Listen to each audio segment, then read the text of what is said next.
Pequenos, quase imperceptíveis, mas ao mesmo tempo poderosos. Os chips que estão nos celulares, computadores, carros, TVs e todos os aparelhos eletrônicos se tornaram indispensáveis, tanto para tarefas simples quanto para operações mais complexas.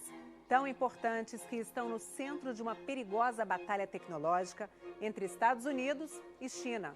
O correspondente Felipe Santana vai mostrar o que está por trás da disputa entre essas duas potências. Será que os chips podem desaparecer do mercado?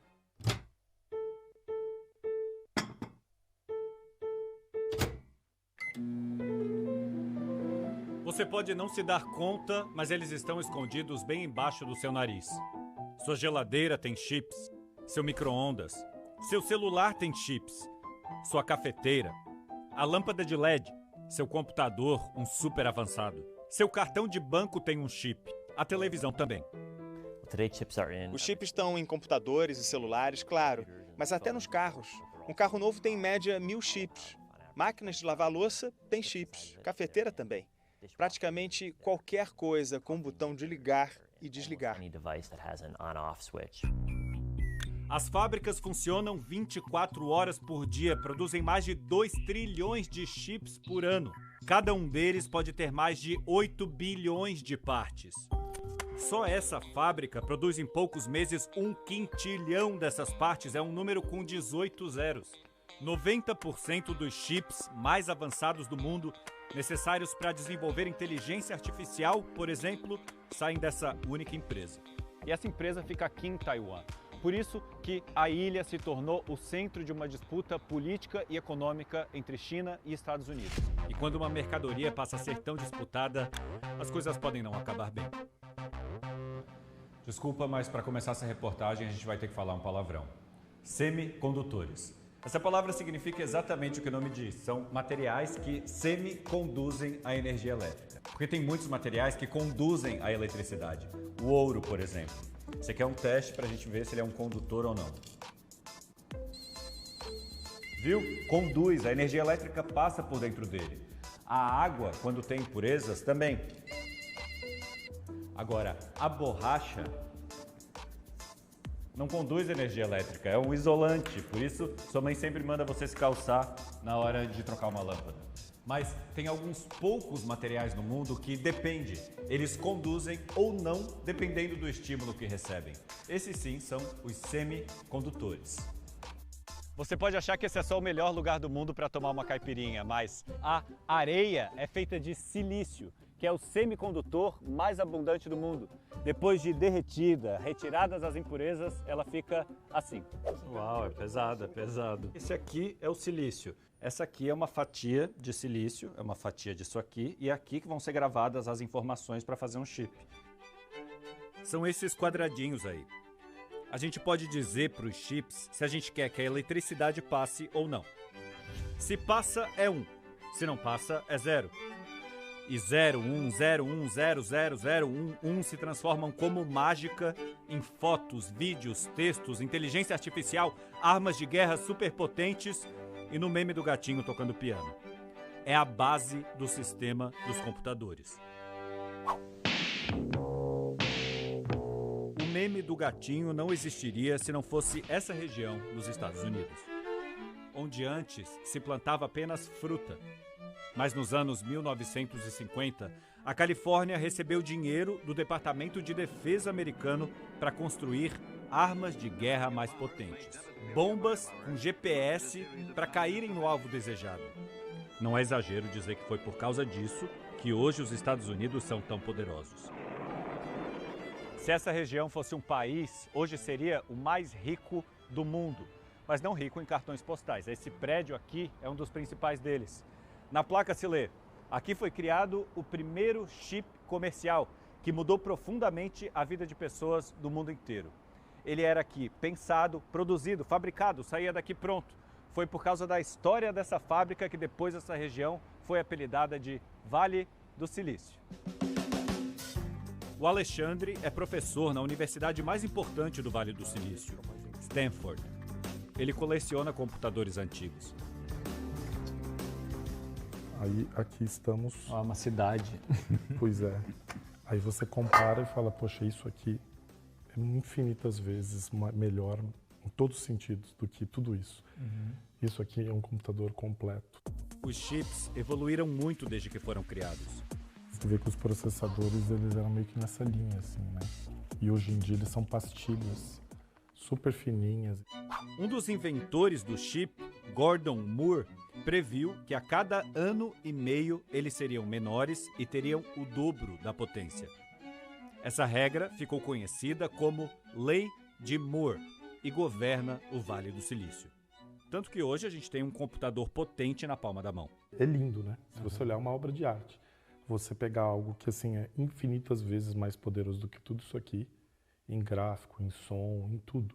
A bateria, praticamente, é quase tudo. O resto é tela e o celular mesmo tá aqui, ó. Mas à medida que os chips evoluíam, eles também saíram dessa região específica dos Estados Unidos. O Vale do Silício continua sendo a casa das maiores empresas de tecnologia do mundo. Só que o silício de verdade não está mais aqui. Os chips continuam sendo a base do negócio, mas aqui eles são pensados e desenhados. Agora, a produção foi para muito longe. Primeiro quem bombou produzindo chips foi o Japão, com a Sony. Depois, a Coreia do Sul inventou a Samsung, ainda uma das maiores fabricantes de chips do mundo. Até que a tecnologia chegou em uma ilha no mar da China, a Ilha Formosa, a maior de um arquipélago que forma Taiwan. Era uma região que produzia chá e mamão, Formosa. Mas nos anos 1970, o governo decidiu que o passado agrícola ficaria para trás. Hoje, a ilha é o centro da mais sofisticada tecnologia que o mundo já viu. Só aqui são 14 fábricas da empresa que é a maior produtora de semicondutores no mundo. Se chama TSMC. Muita gente nem ouviu falar dessa empresa, porque a gente não compra diretamente o que ela produz, mas produtos que precisam do que ela produz. Produzir um chip era muito caro, porque você precisa comprar máquinas caras para fazer a produção. Então o risco era muito alto do negócio. No outro lado do mundo, em Taiwan, eles viram uma oportunidade. Se a gente conseguir ser um polo para fabricar isso em uma quantidade muito grande, né, com uma eficiência muito grande, a gente vai conseguir reduzir o custo e no mundo, todo mundo que quiser fabricar um microprocessador vai encomendar. Praticamente todo celular, a maioria dos computadores e qualquer banco de dados do mundo tem chips produzidos pela TSMC e que só a TSMC é capaz de produzir. 90% dos chips de processamento mais avançados do planeta saem de lá. Nenhum de nós, em qualquer lugar do mundo, consegue viver sem tocar, não só em mas em dúzias de chips dessa única empresa. O que se passa lá dentro da TSMC é super secreto. Mas para mostrar como funciona uma fábrica de chips, a nossa equipe visitou o maior centro de pesquisa e estudos de chips dos Estados Unidos, que fica em Albany, no estado de Nova York.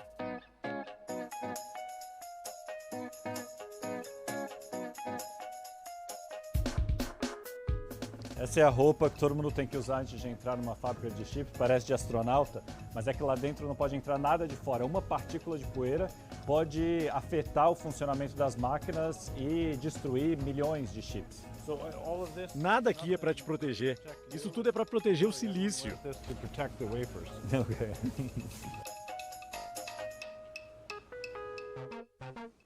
As máquinas têm que obrigatoriamente operar durante 24 horas, porque consomem muita energia para serem desligadas e depois religadas. Cada caixa dessa tem 25 discos de silício que vão entrar nessa máquina e o processo é todo automatizado lá dentro. É um passo a passo. O disco de silício sai de uma máquina para outra e para outra, e é assim que se faz um chip do zero. Os elementos gravados dentro do chip hoje são menores que uma célula humana.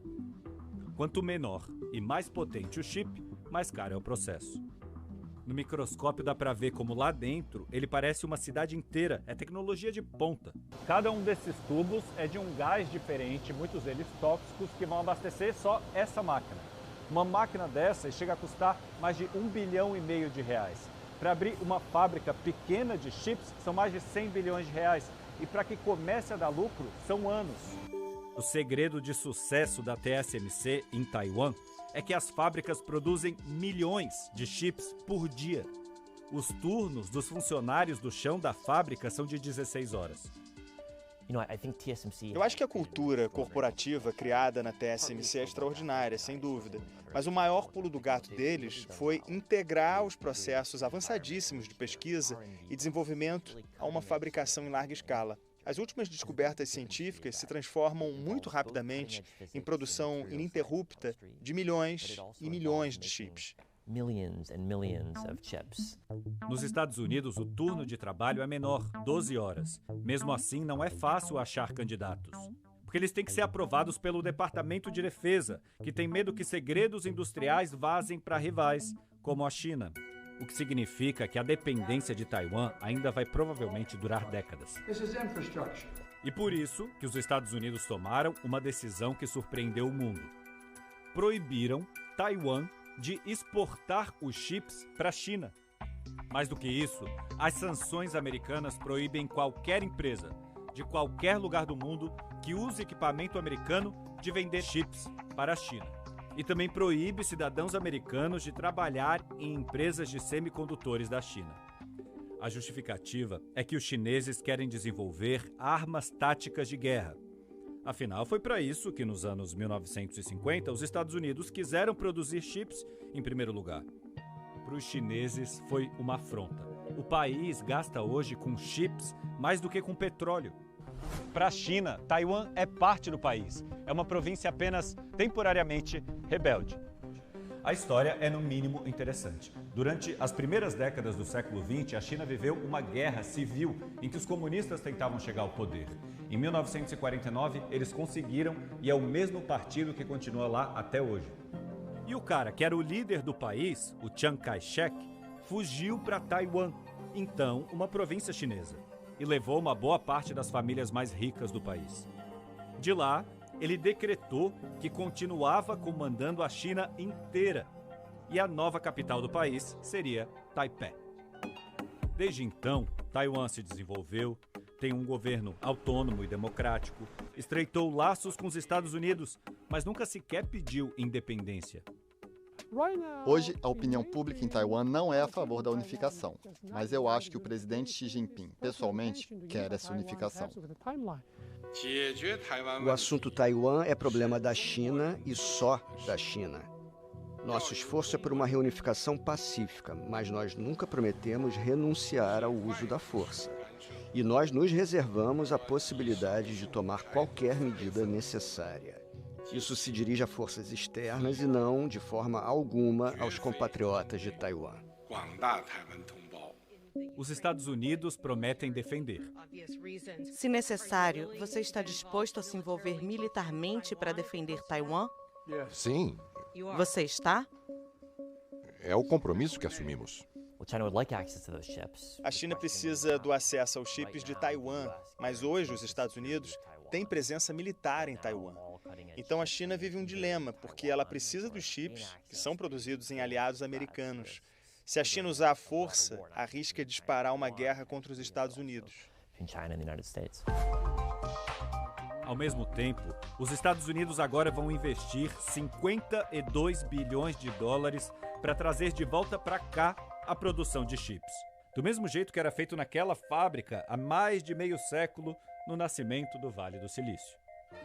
E a Huawei, a empresa chinesa de tecnologia, anunciou no fim de agosto um celular por satélite que usa um chip produzido na China de 7 nanômetros, que é uma medida muito próxima dos chips mais avançados produzidos com tecnologia americana. Quer dizer, as sanções parecem que não estão fazendo muito efeito. Da próxima vez em que você ouvir falar de uma ameaça de guerra em Taiwan, já sabe. A China vai dizer que é por soberania. Os Estados Unidos que é pela democracia. Mas a pequena ilha é dona do ouro, do petróleo do nosso tempo, do coração da inteligência artificial, das guerras de ponta, dos sistemas computacionais do mundo todo. O futuro está dentro do seu bolso.